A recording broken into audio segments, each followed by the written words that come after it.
Hey and welcome to State of the Hack. I'm Nick Carr. And I'm Christopher Glyer. And we're here today. We're joined by some experts. We're going to do a deep dive on some Iranian threat actors. And so first, actually, let's just kick it off. We have Sarah Jones and Andrew Thompson. Would you guys mind giving just a quick introduction? Sure.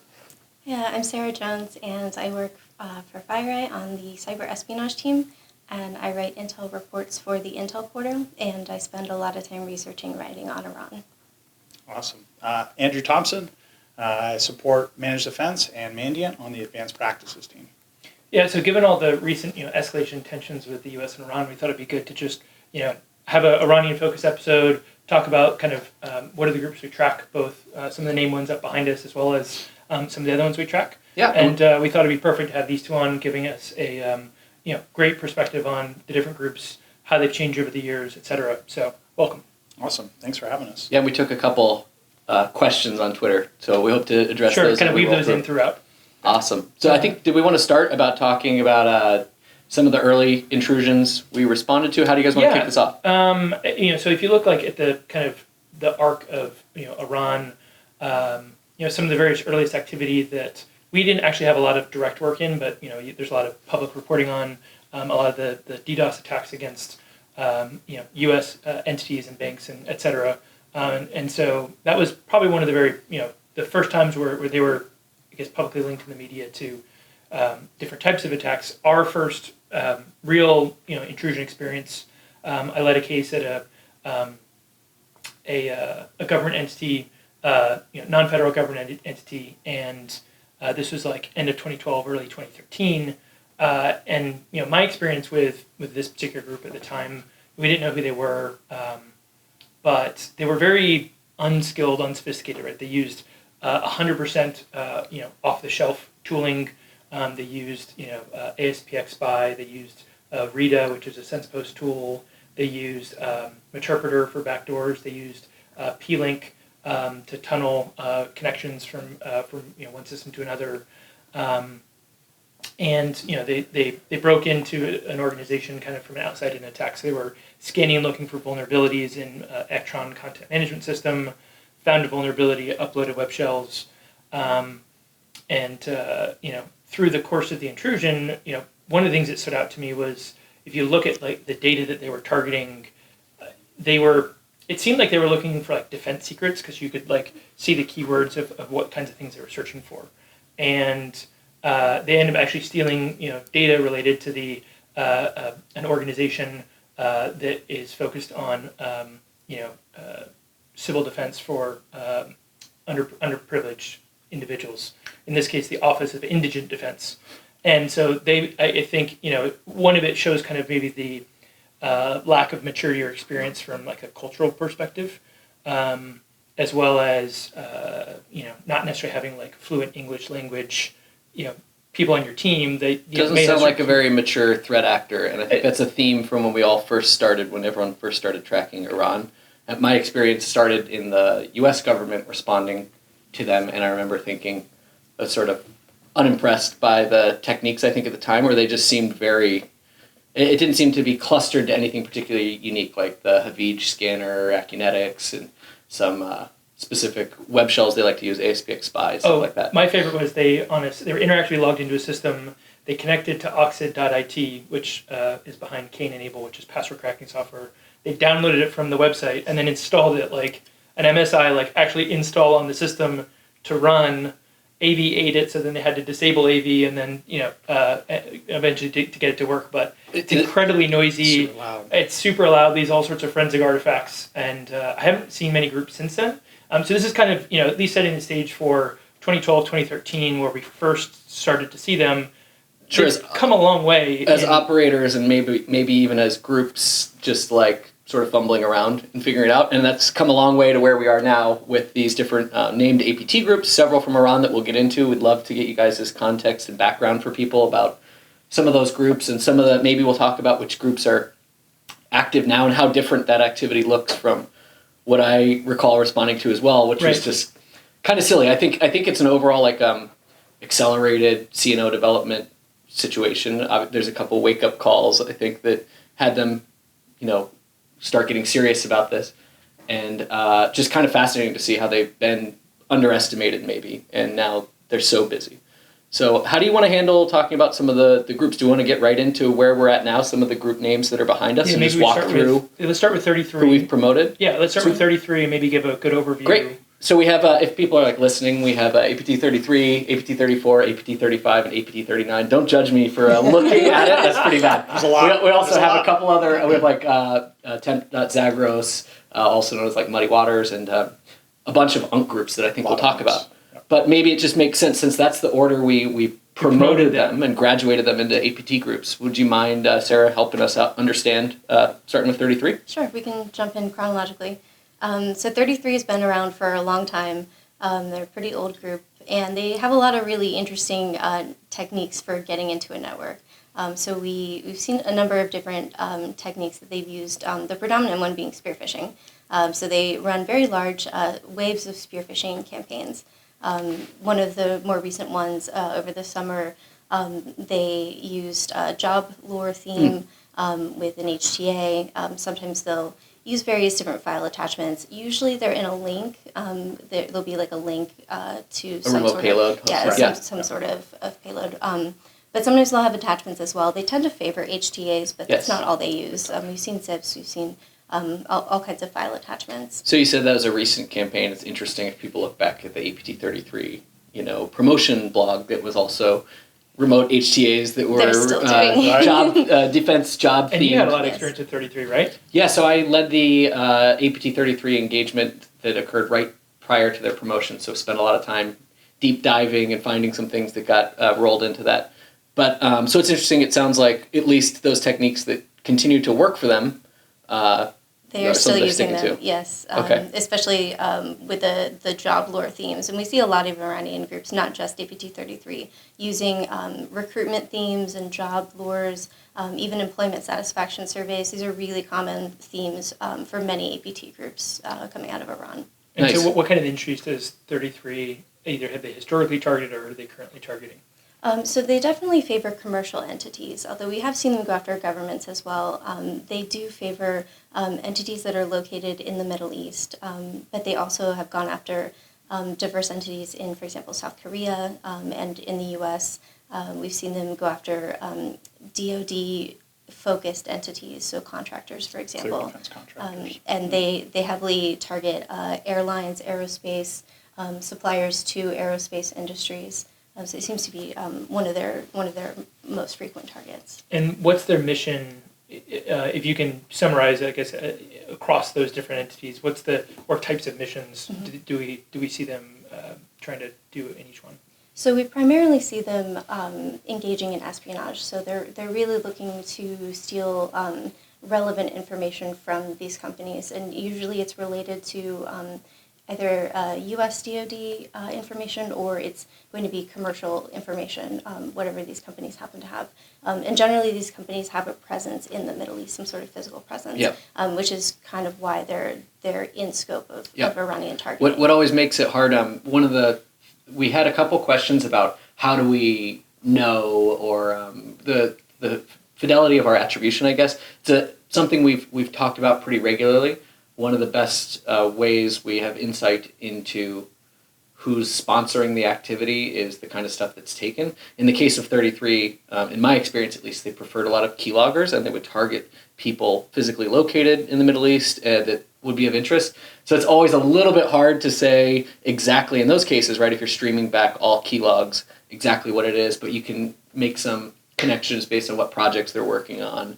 And things like that. Yeah, So- we've also seen them go after IT administrators, people that have privileged access, as well as the actual targets who have the good information that they're after. So a little diversity there. For people, I know we all define our groups differently. Is there other other threat intel names for 33 for people to sort of cross-reference? Or I know we don't take them one for one, but Sure. One is Elfin. I'm struggling to come up with no some worries. other ones. No worries. Yeah, and on the attribution front too, with groups like 33, there are a number of things that we have internally where we tie things to specific personas with direct linkages to sponsoring agencies. So when you look at the collection of our APT groups we have up on the board, we have a bunch of ties through contractors or directly, or just the individuals conducting this Right.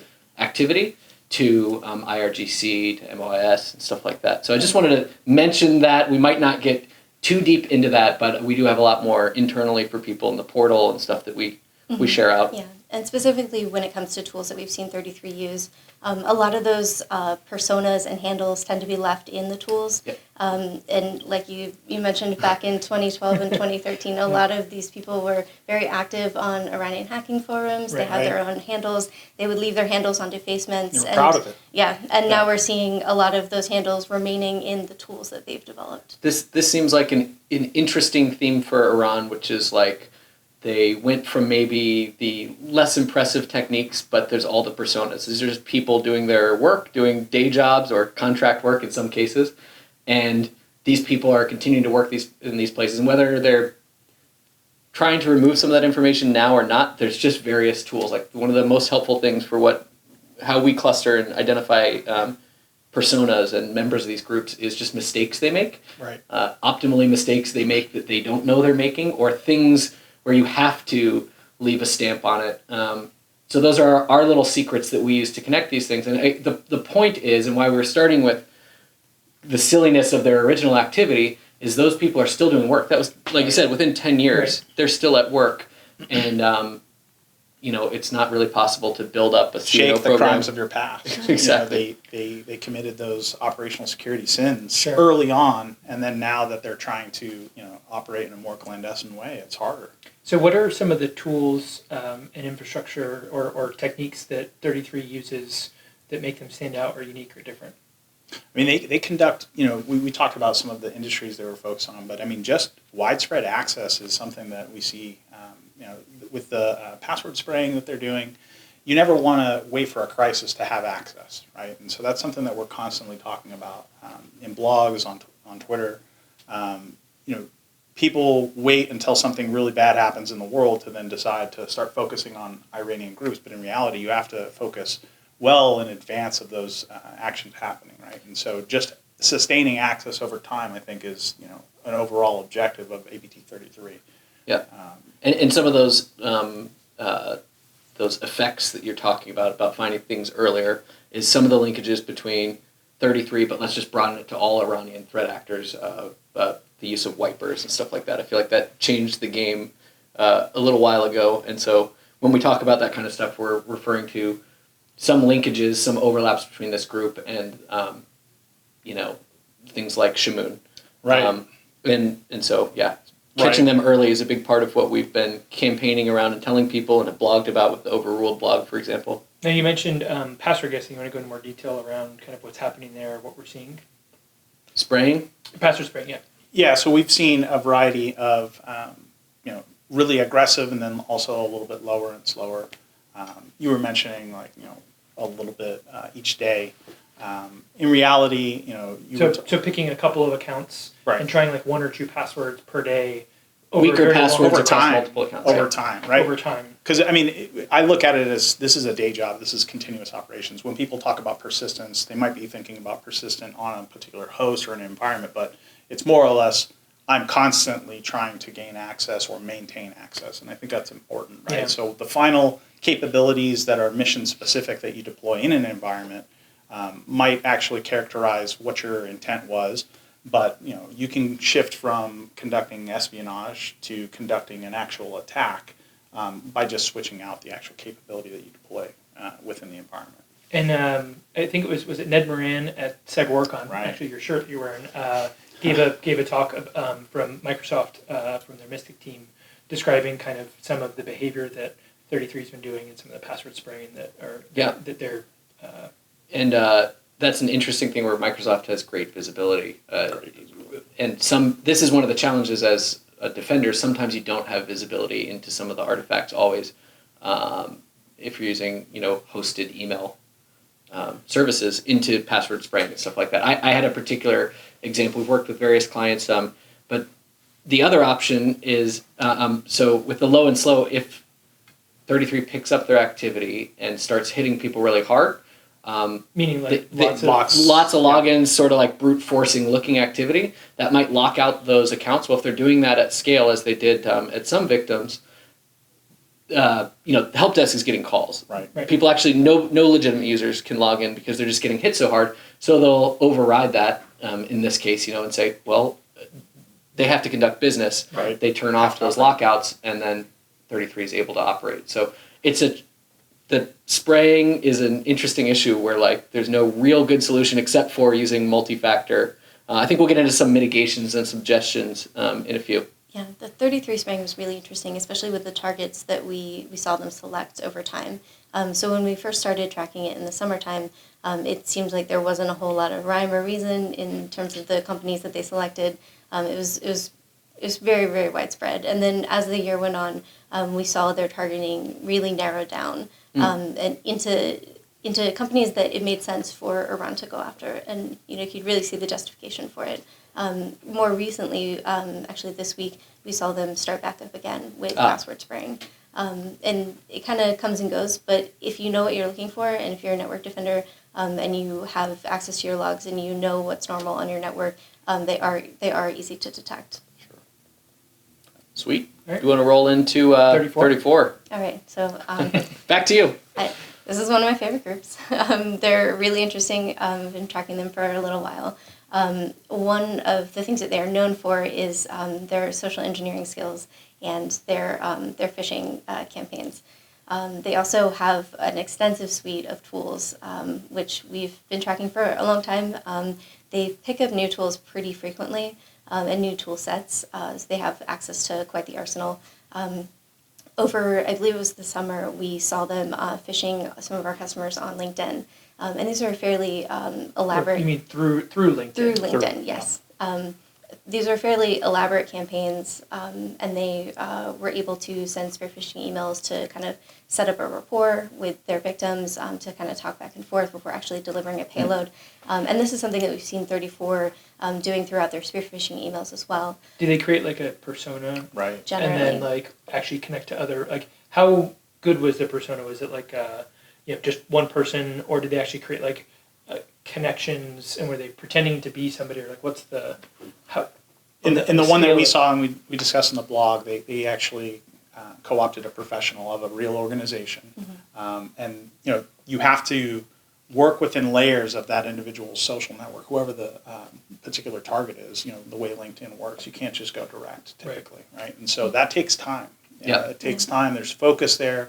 And that demonstrates a higher degree of targeting than, say, your APT-33 password spraying or mass phishing using stuff that we've blogged about since 2017. Right. And so that's much more refined targeting. Sort of softening the target up to via LinkedIn messages, getting them ready, and maybe even helping them troubleshoot opening documents and stuff like that. And we've seen Fin groups do it, but I mean, having that multi-direction social engineering, to me, there's additional time. You have to build rapport. Your language skills need to be on point. Yep. We keep talking about linguistic skills on social media. As of recent, you had the intrusion truth stuff talking about recruiting linguists. Yeah, Cambodian linguists. People often, reduce CNO or computer network operations to malware development and whatnot. But I mean, there's so many other aspects that have to be involved.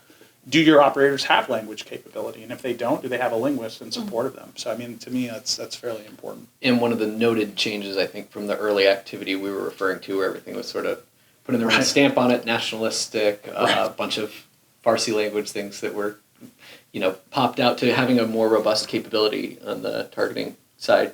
And that the blog you both are referring to that we put out that we shared some insight into publicly was Hard Pass, right? Mm-hmm. I think I'll name that. Hard Pass, yeah. Declining APT-34's LinkedIn invite or something like that. But it's a great blog to check out and understand a little bit more of their creative targeting. That I think is something we want to keep hitting here, which is going from someone using everything purely vanilla or local and domestic tools to genuinely getting creative in how you conduct it. So we're talking about 34. What's the connection, or is there connectivity to some of the DNS targeting campaigns? Yeah, so we've actually seen 34 engaging in DNS hijacking for a few years now. They're not as noisy as some campaigns. We see a lot of different groups that we track that actually engage in DNS hijacking, although most of those actors tend to be focused in the Middle East. But 34 is one of them. And we saw them adopting this technique a few years ago, and it was really interesting to see them going from purely spearfishing to gain access to an organization to really kind of adopting an advanced technique, something that's a little bit harder to pull off, that requires totally different technical skills to actually implement, and quite possibly a team of people to set everything up and to go through all the traffic. But yeah, it's been really interesting to kind of watch them evolve from purely spearfishing into DNS hijacking. And even after the blog we put out on it, they continue to use this as a technique to gain access to victims. Most recently, we've seen them using DNS hijacking against certain Kuwaiti targets. And I believe that was in summer of last year. So it's not something that they roll out all the time or that they're constantly doing, but we do see them go to that technique. And what type of organizations have they targeted in the past? Industries? Or... Yeah, it generally tends to be government organizations and telecoms, although there's an extensive other ones like transportation, for example. Really, 34 tends to go after PII, for example. They want large lists of people. They're interested in tracking movement. They're interested in government personnel, and so we've seen them, going after airlines, for example. They really do seem interested in like a purely espionage and information collection operations. It seems interesting that a group that spent so much time on creative techniques and creative tooling, was sort of impacted by some of the leaks of their tools. Yes. I don't know how we want to categorize some of that behavior, but like it definitely gave us interesting insight and lines up with our understanding of the groups, not getting into why we were receiving some of that information or the full fidelity of it. But it's interesting to see that be the Iranian group that was outed that had so much custom and interesting. It really was. So capabilities. Iranian leaks, or people leaking information about Iranian CNO capabilities, is actually not new. It's been going on for quite some time. But usually the leaks that we see are related to, or at least they're tagged as IRGC. And so the information is touted as being related to IRGC. And we've seen, for example, TEMP.Zagros personnel that show up in these leaks before. But the ones that started around March of last year were certainly very different from the leaks that we'd seen in the past and that we were tracking in the past. These were very focused on APT-34, although in the end, Zagros kind of got dragged into them with them. The leaks were touted as being related to MOS personnel, and the information that they leaked was certainly like very, very diverse. So they had victim data and information on networks that they had collected. There were lists of web shells that supposedly APT-34 had created, and there was a lot of like network and login credentials. So it really gives you an insight into what APT-34 normally collects. They're going after access, and they're going after large volumes of data on people. But they also leaked a lot of tools. So we saw a number of different tools that APT-34 has used show up in those leaks as well. And how did they respond? How did 34 respond to those leaks, either from an OPSEC perspective or tooling or infrastructure? So they certainly didn't stop their operations. Right. It might have been a speed bump for them for sure, but APT-34 has access to a lot of tools. And the infrastructure that was listed in the leaks, we haven't seen them go back and use that infrastructure. In one of the leaks, they had actually claimed to have destroyed some of their servers. We weren't able to independently confirm that, but they did stop using the infrastructure. Makes sense, as it may have been taken from that infrastructure. Yeah. Right. Well, I mean, and we also had indications that most of that stuff was older, I would say. Some of it was old. Interestingly, some of it was new. So we tried to kind of date the leaks to get an idea of like, when was the information taken? Was it a compilation of years of data that someone had collected? Or did they just find a single computer maybe and steal everything from it? We're not sure. So we tried to kind of put a time range on it. And some of the web shells, for example, went back to 2017. But then some of them are fairly new, like within the last 6 months. So it's kind of hard to date the actual exfil. I think for me it was interesting looking at their tools, their purported tools that I've nothing to indicate is not those, right? But from my perspective, looking at them immediately, lining up with a bunch of unique internal data we had on how the DNS espionage stuff went down and comparing it to things we had never said before, but just in general observing like pretty creatively put together scripts and techniques and procedures and documentation around how they would do it that surprised me because it felt like only 5 years since I responded to what was kind of silly stuff that we started with. So Absolutely.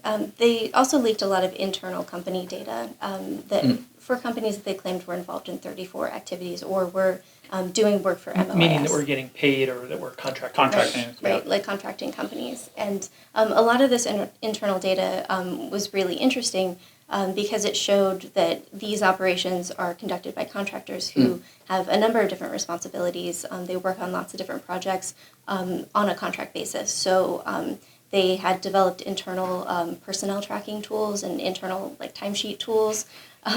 So contractors, hackers, still have to get paid, and they have to record their time like everyone else. Yeah. That's why all this stuff is fun, because we talked about Fin7 and their Jira and time cards and stuff like that. Like, to run an operation, to run a company that's conducting this, it's just all of that stuff matters and can be part of this. I think one thing, just even over the last, if you rewind when I started 10 years ago now, and you would have, I would have never guessed 10 years ago that there were contractors working on behalf of governments, but yet time and time again now we see that that's really become... That's the thing. Everywhere. That's... many Chinese groups, I'm not surprised about it now, but it's just, it's a lot more common than I think I ever would have thought of a long time ago, and you look at all the Chinese groups that have been outed recently, and then the front companies that either front or contracting companies that I think it's an interesting trend that I didn't necessarily expect. I sort of assumed everyone else was purely a state-owned, state-run. Yeah, I mean, I would assume I don't have the background that you guys have. If you look at, they had to establish a capability quick, right? So after Stuxnet happened, they were looking to I guess get into the game, and you can't just grow those capabilities overnight. You just can't, right? And so the reliance on students, whether that's coercion to get them to comply, or whether they're patriotic for the particular government, you have to establish a program. And I mean, 10 years into it, I mean, they've definitely progressed. So I think that the reliance on the hacker forums and it's just students, now they can actually operate their own programs through contractors that are going to make some money off of it as well. Are there any notable techniques that 34 is used? We talked about DNS espionage. Are there other things that the viewer should be, I guess, mindful of or think about that is either specific to them or web shells, maybe? Mm-hmm. They love web shells. In fact, we mentioned some of the older web shells were custom ones that they develop, or off-the-shelf ones, or combo. Both, but they actually do lean more towards the custom web shells actually. So we're actually looking at another one right now, which is new to us. Tank shell. You'll probably see something about it in the future. Now you will. Now you will. Now we have to. Right. But and there's no. We haven't fully attributed that to APT34 yet. This is everything starts as a nunc, and then we as we prove out our case, we elevate them. But to the point when these tools get outed, it's not necessarily that they see that it's outed and then therefore it loses its value. If people take actions to mitigate those tools being used in the environment, then threat actors start to they'll start to either and they have a software development life cycle just like anybody else, so they can actually take what they learned and then improve upon the next iteration. This might sound dumb, but for me, for the Iranian web shells, my experience with web shells previously with a lot of Chinese groups was always, or just other groups, was to make as tight a web shell capability as possible and slip it in. In the best cases, Chinese threat actors would update an existing someone web else's page. web page and sneak it in, so you really wouldn't notice it. And Iranian web shells are very robust, but also do some cool stuff like custom cryptography in there and multi-stage stuff to protect it. So it's just kind of a different take. Meaning you have to have a key to access the web shell. You can't just connect to a web page. Yeah, some protection around it. Right. Absolutely. I mean, there's been obviously reasons for them wanting to exercise additional security on their implants, right? And so we mentioned 33 and 34. Just to recap those guys, one of the things that we've talked about previously is the homepage persistence, and both of those groups have been observed using that. And to circle back to last episode, I think we talked about we weren't sure whether or not things were clear on if something was an exploit or if that particular homepage persistence exploit worked or is considered a CVE. It doesn't really matter. I want to be really clear that Office 365, you can override those registry keys. There's not like a patch for Outlook click to run. You being an attacker. Yeah, an Right. attacker Can override. can use that same technique even if you have Outlook and Office 365, if that makes sense. It doesn't have to be the thick clients that it has a vulnerability for. We got a number of questions about that even yesterday. Someone was hitting me up. So It's a confusing topic, so yeah, can't hit it. But I mean, like APT34, we talked about the APT33 blog, but APT34 was actually the first ones that we saw using it in the wild. We Yep. saw it in a Middle Eastern government client. And it was interesting, like we had the same struggles that most organizations do. We saw Outlook process. Yep. We obviously assumed that, okay, we're going to find a phishing email. Well, we couldn't find a phishing email, right? And so eventually we found, the actual exploit cached on disk. But what was interesting is the payload that they were using to download was actually getting just demolished by Kaspersky. Kaspersky was just crushing it, right? Eventually, the threat actor, because they had legitimate credentials, they used an internal email address to send a quad agent. So they were actually using email to move laterally within the environment. I mean, it was just interesting to see. And Quad Agent is a custom backdoor framework. Quad Agent's a custom. That is specific to 34. It's funny, like I think we tweeted about it, and then like other organizations actually adopted the name Quad Agent. you talked about it on a State of the Hack, I think, if you Right. make it through the So- audio issues. So right, if you make it through the first episode that I was on, it was actually interesting because we discovered that C2, and then 5 days later we saw them use it in that intrusion. It was rdppath.com. I'll never forget it. But they still went ahead and used it, and yeah, they repackaged up Quad Agent, emailed it out. But as soon as lateral they got, movement through phishing, basically. Right. And I mean, like at the end of the day, for me, it was interesting to see the friction they experienced. Like, why is my payload not, executing? And Ruler was executing just fine. Right. Homepage was working. And the other thing is, so from like most organizations, I'm not sure how much most organizations done this, but many email security products only scan messaging traffic that's going inbound to an organization. So once you've landed on an account and you're using that account to email another user, that email may not go through the same hygiene checks or other things that other emails get. And that's I'm glad you another way mentioned can- that was observed at other Iranian attackers' intrusions that I led as well. Like their language abilities to even do that and fool people, but using outbound emails. The only other place, the place we see that at large is like CEO impersonation stuff. Right.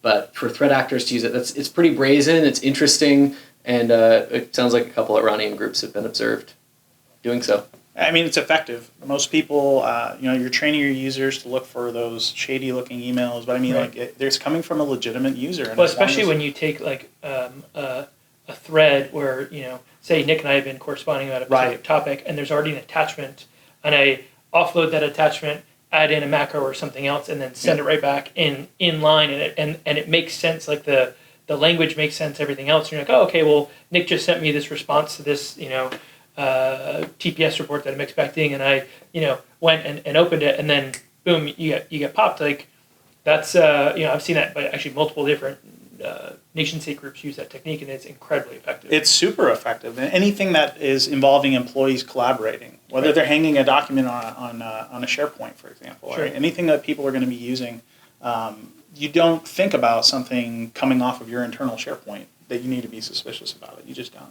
So do you guys want to get into 35 super quickly? If we chatted quickly before, we're all 39 is like, more interesting. we can 39 breeze is more through interesting. Yeah. APT 35 maybe. 35 is cool because they are really good at social engineering and setting up fake news organizations, fake companies, and fake personas, and kind of running all of those and social engineering their victims. So they are notable So for that. Their infrastructure. Newscaster being the Newscaster, name others yeah. use makes sense based on that. Yeah, it's still doing the same thing. And what type of industries or organizations do they target?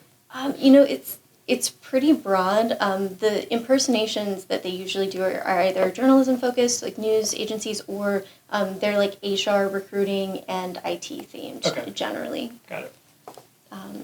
On to 39. Yeah. Yeah, 39 is Another a favorite cool of group. both of ours. Yeah. So generally targets telcos. We see them at a lot of telecoms. and they tend to, I like them because they go right where the information is.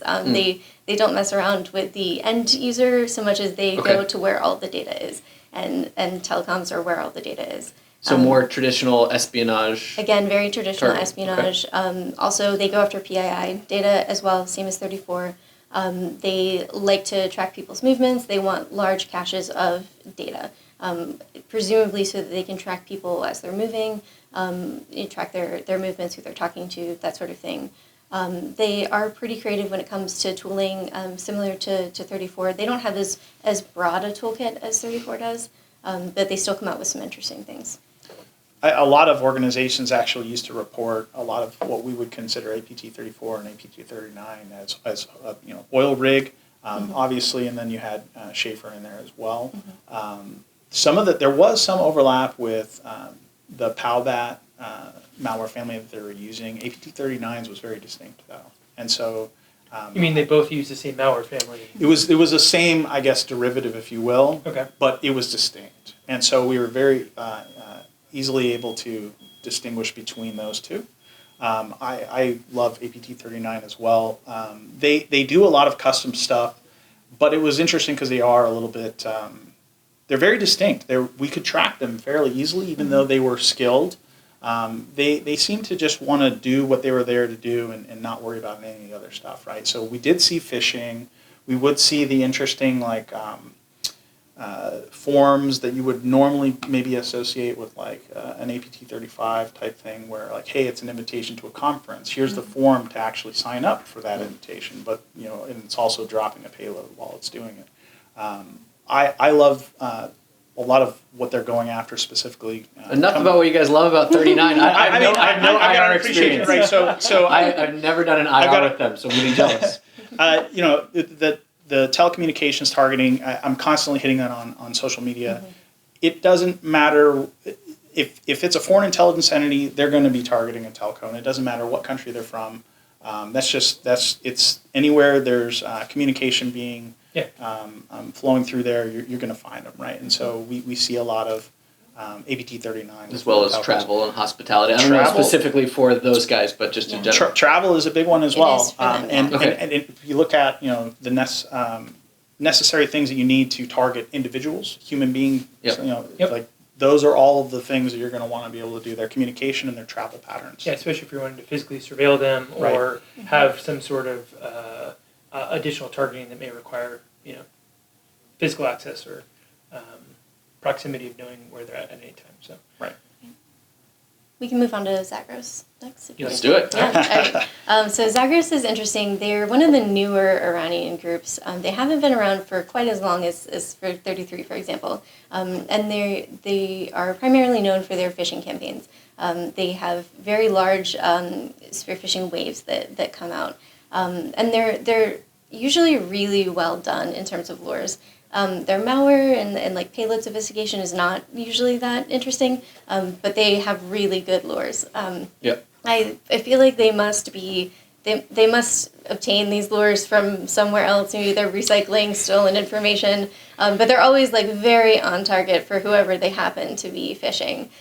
So we see them going after a lot of government entities. They're very interested in oil and gas as well. And their geographic targeting started out fairly, regional specific, but it's actually branched out significantly, especially in the last year or so. We've seen them going after African entities, a lot of the SANDS region, Eastern Asia.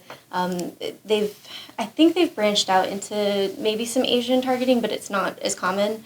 And then of course U.S. entities as well, especially if they're involved in oil and gas. They're what types of information are they typically? Is it more information they're seeking from them, or what's the end goal or game from the targeting? It tends to be credentials, a little bit of IP theft as well, but it tends to be credentials and just continued access to someone's communications. So it appears as though they're going after. They just want to keep reading people's emails. Yeah, they seem to sort of come out of nowhere, and then a lot of people I know our prevention teams on the endpoint team take a look at a lot of their stuff, and at least from their end, totally independently, it keeps surfacing up as really interesting. Do you have any hypothesis or even speculation as to what they would want to get out of monitoring those communications. Like, in the Chinese space, let's say monitoring communications, back in the day with like APT1, they were trying to get like who's negotiating about a particular thing and what's their bid structure for a particular company, or all that. What type of information do you think would be interesting to them, or would they be looking for? It's a good question. So I think the government communications, there's a number of different reasons that they would want access to that. If you look at the number of oil and gas entities that they're targeting, Iran has petrochemical industries, and they are sold to certain countries, so they may be interested in pricing. They may want to know what OPEC countries are doing or not doing. So it's hard to guess, but if you look at the targets, that kind of seems to be like, that's a good reason they would want to be there. Okay. Got it. Yeah, that makes sense. So we also have up on here some of the other Iranian UNC clusters. So who's active? I'm basically understanding, most of what we're seeing, we're still categorizing as UNCs. Most of what I see in the work from the IRs, if we don't have it assigned to a specific APT group. Can we get an overview of what you two are seeing? What activities new and interesting? Yeah, on the UNC side, I mean, we start an engagement. If we can't immediately attribute it because we've seen it before, we'll form an UNC, and so we do that fairly regularly. Yeah, that web shell you mentioned being a good example. Right, perfect example. We do also have like long-standing UNCs that we need to spend the time and do the analysis, and then either create another APT or roll them into an existing one, or FIN if they were a FIN. UNC 757 is a favorite, I think, of ours. I know we're giving a lot of praise, right? We actually discovered an open directory on one. They got sloppy. They actually were using Python to stand up an ad hoc web server and left it listening, right? And so we took everything from them. You found that, right? You took a little credit. It was awesome. Take a little credit. We took it all, right? And so in that we had authentication logs, we had bash history, we had everything, right? And what I thought was most interesting about that particular thing is because we got to see a lot of what they were doing from their perspective, but they actually weren't using any malware at all.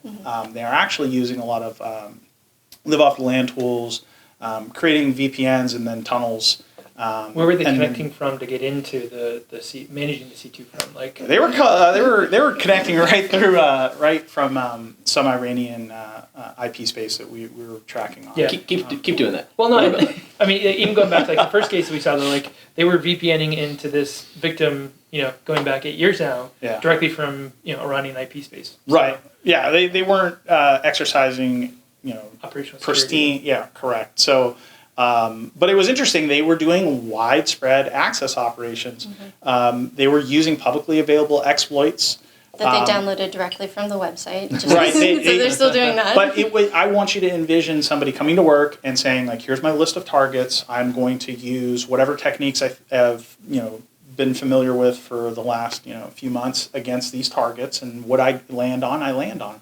I mean, they were targeting everything from in the Middle East to U.S.-based universities. Like, it was wild. They were very interested in renewable energy, people who make batteries, like car batteries, for example, all the way to U.S. professional consultants. Right. So it was, and they appeared to have a predetermined list right. of IPs and that they were interested. And so they were just going through and checking for the latest VPN vulnerabilities and just scanning really, really widely for these targets. Right. And so what do we have any idea in terms of their motivation, what they were trying to get in one of those places, or do we not have enough visibility to know like what the final stages of that or those intrusions might have? Fair enough. The initial lead was obviously we saw this in an actual intrusion, and I'm obviously not going to talk about where that was, but once we saw that, then we did a little bit more of pivoting and aggressive approaches towards the infrastructure.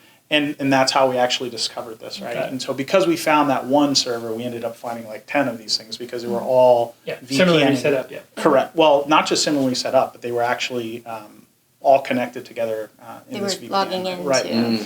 And so you had conducting everybody some very cool and very legal interrogation, right? Of those 100%. Well, hey, it was an open door, right? Yep. So all the stuff was there, and hey, if you leave your logging on, that's your business. So, anyways, they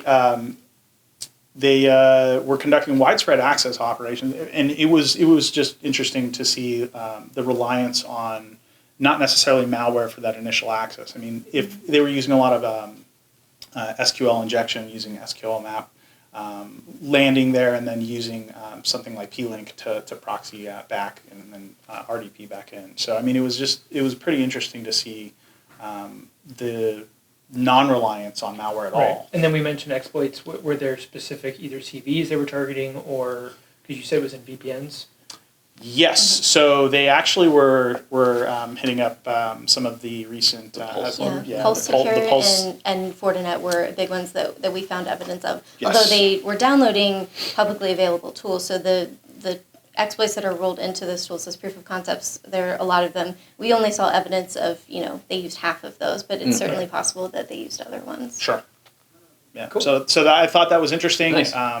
Just because it had that I'm coming into work today. I've got my list of targets, and I'm gonna hit them where I land, and if I don't, I'll come back tomorrow and try. I like learning about this stuff from forensic artifacts. You mentioned coming into work, and Yeah. it's not actually a work week that I would suspect. You guys shed light on all the data seems to correlate with the Iranian work week for these groups too, right? They do take off Fridays. Fridays and Saturdays, and then come back to work on Sunday. So it's a little bit different from ours. Any other UNC groups that you want to highlight? I've got one. Sure. So we've been looking into an UNC that we call 1549, and we've kind of traced their infrastructure back to around mid-2017. Certainly really interesting. They tend to focus on impersonating companies or creating fake companies and creating lots of domains for them. Usually we'll see cred harvesting attempts, but we've actually picked up on some more recent phishing activity where, again, sticking with the recruitment theme, they've been going after or spearfishing people who are looking for jobs, who are interested in changing jobs, and the backdoor that they've developed is actually a fully featured interview software. So it has functions like chat with an HR specialist and fill out a personality test that is applicable to the job that they're looking for. You can upload a resume. I don't know if it actually connects you to an HR specialist. I don't think it does. It also connects you to their C2 server. We can try before this. But they have logos that I guess they made themselves. Nice. They have fake companies that are like recruitment themes. So some really interesting activity from that group. Oh, nice. Neat. So if we can sort of circle up, we've talked a lot about these different groups. Up front, we gave some insight into the geopolitical tensions, the reason we're doing the episode. I don't know if we want to get into some quick mitigations or talk about where we've talked about mitigations to help people out, and really just our assessment of, are things as we expect they would be? Are we thinking more is coming? What should people be caring about? Defenders, how much does some of this matter, or what can they be doing to prepare on all sides? Because it's really organizations that are just caught in between some of this, and sometimes a little bit of collateral damage, specifically in the civilian sector. Absolutely. One of the biggest things that we see Iranians trip up on is two-factor authentication. So getting around multi-factor authentication is difficult for them and would thwart a lot of the exploits that they're using. Also patching publicly facing web servers. Not allowing... You mentioned the VPN VPN is one of them, okay. But we know that in the past they've used other exploits for different internet-facing servers, and they do a number of scanning for I guess that's how they're uploading a lot of web shells as well. Absolutely. Yeah, so that would really cut out half of their opportunities to get in your network. And then the other one is spearfishing. They're very prolific when it comes to spearfishing.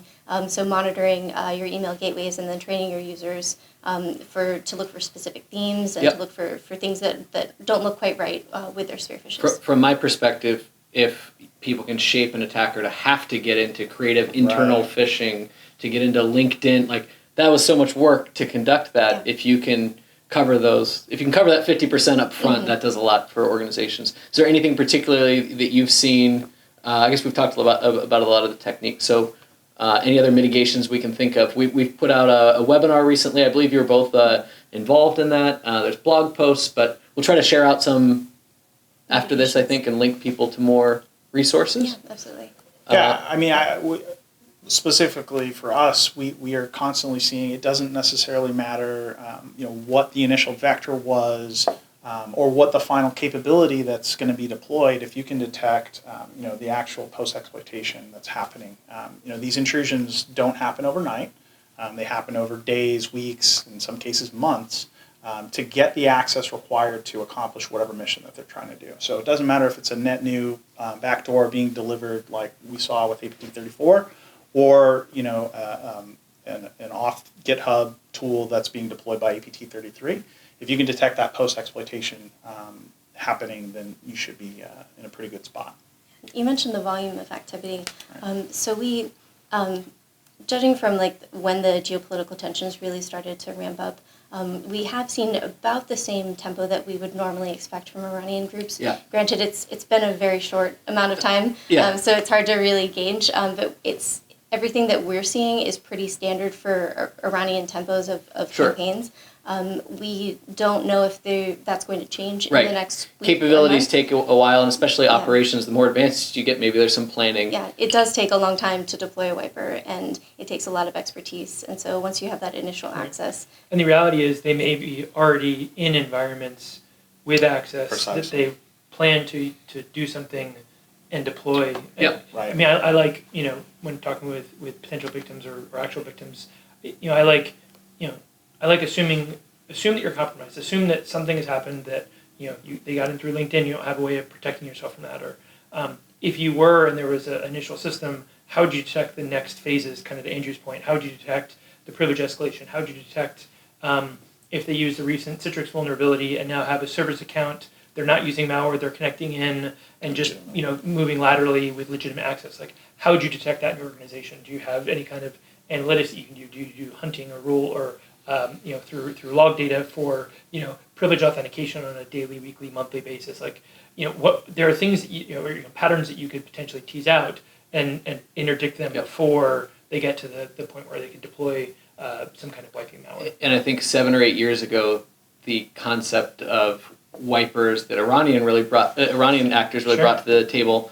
There are things that more organizations are thinking about now with things like ransomware that have changed the game in a bunch of ways. That it's not a totally foreign concept that you should be thinking about recovery and backup all the time as a much more proactive part of your security. Well, and then also, when you're thinking about either an enterprise ransomware event or wipers, if someone has privileged access to your network, what would it look like if they deleted all your backups? Like, do you have offline backups? Like, can you recover from which systems are, just think, do the thought exercise or the tabletop exercise of if that happened and there was somebody who had that kind of access, how would that work?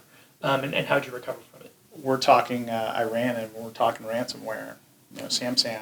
Talking about deleting backups and actually deploying ransomware interactively. That was your jam. Yeah, they were the first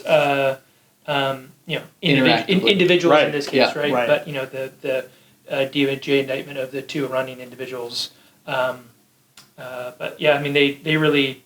We're referring to how new the post-compromise interactive deployment of ransomware was. That was Iranian to extort a large ransom. Yes, there's a group behind a ransomware family called TEMP.Zagros, and they were doing it for years before anybody else actually picked up on the technique. And now it's everywhere, right? So now they're leading the way. So again, just recapping, we started kind of getting really deep into the weeds on our different IRs, but hopefully gave the idea that these were people who were followers, and in a lot of ways now they're leading or coming up with new techniques or trends like the SAM stuff that are catching on other places, and there's a lot of creativity. They should be taken seriously. Hopefully take a look at some of the mitigation stuff. We always reach out if you have more information.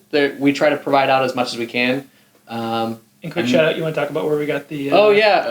thanks for the secret swag. I don't know if we can say where it came from, but if you send it, we'll wear it. And appreciate the team that sent along. So, and thank you to our guests. It was nice having you on. Thank you so much for coming on. Cheers. We'll catch you next time. Cheers.